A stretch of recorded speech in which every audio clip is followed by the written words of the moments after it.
So we've already chatted to him a little bit, but please let me introduce properly Mark Thompson, one of the founders of BlackOut, a digital platform for black gay men. And we also have Phil Samba in the studio as well. He's told me that he's just getting in the zone. He's done a couple of press-ups and he's going to wow us with his knowledge shortly. He's been popping sweets, actually. Yes, he has, hasn't he? Not sharing them. Did you notice that? He didn't share, exactly. I don't share. Oh, okay. Oh, we're going to find out why shortly. But Phil is a health improvement specialist for BAME, or People of Colour, men who have sex with men, for the HIV charity, the Terence Higgins Trust. Hello, boys. Hey, good afternoon. Right, I'm really interested to hear both your stories because, I mean, on this show we have the best guests ever, so you've got quite a target to hit this week.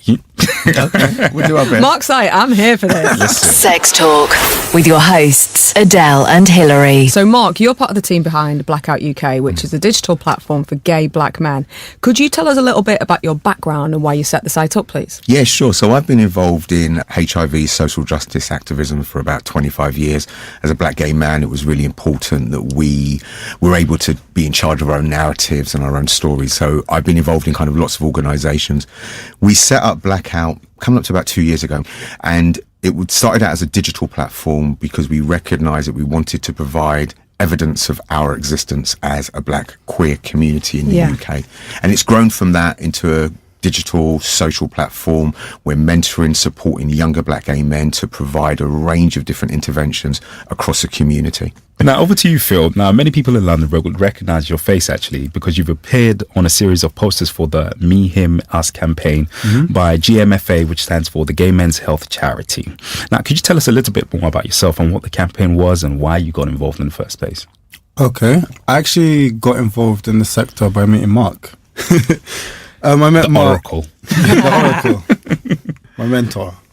So I met Mark coming out of Black Pride because I was on my way to go see The Weeknd. And basically Mark was doing outreach. He was giving out condoms. And then we got to talking because I recognised him from BlackOut, actually. Yeah, so that's actually how I got into Me, Him, Us. So I didn't just star in it, but I co-developed it as well. Why did you get involved in the first place? Did you see there was a misrepresentation of gay black men in society, or was there some sort of lack of knowledge or ignorance about the subject matter? Initially, I did it for fun, actually. And then as I kept going to the meetings and everything, I noticed that basically I was in a unique position, and I feel like I'm very comfortable in myself. I'm very open. So I talk openly about sex, and I'll even tweet about it and stuff like that. So well, you're on the right podcast for that. You're in the right place. But like, being someone that is like able to talk about his experiences and that is pretty open to talk about sex and sexual health. He's also gay, black and African. I realized basically I was in a unique position to help other people that might be in similar situations, I guess. It's wonderful for me to hear Phil talk like this as a young black man. And I think, Mark, that is definitely in part thanks to you and people like you and BlackOut and UK Pride, which is where you guys both met. Do you think it's got easier for people of colour to come out? I think it's always getting easier. It's always evolving for all of us. And I think that as a black community, you know, there are always going to be challenges, but there are challenges absolutely everywhere if you're a queer person, regardless of your ethnicity. I think that what's amazing for young black queer folk and young black gay men now is that they are seeing so many other role models like Phil, like some of the guys that are doing amazing work in the community. So it makes it easier for them. I think there are still issues in our community conversations we need to have around sexuality and homosexuality.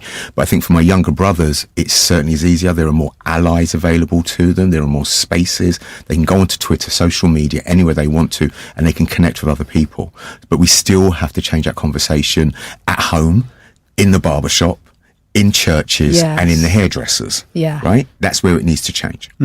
You're right, actually. It's not just digitally, it's actually in real life as in well. Communities. But then going down to the next question, really, Phil, you know, do you think there is a disproportionate amount of black, gay and bisexual men who are not yet out about their sexuality? I think there's a mixture. I think some people are out to some extent. Like, I have a friend who, he's Nigerian, but both of his parents are pastors. So he's out to his friends and he's out to some degree. But to some extent, he'll never be out to his family because, well, maybe not never, but it's difficult for him. So there's different, I guess, it varies.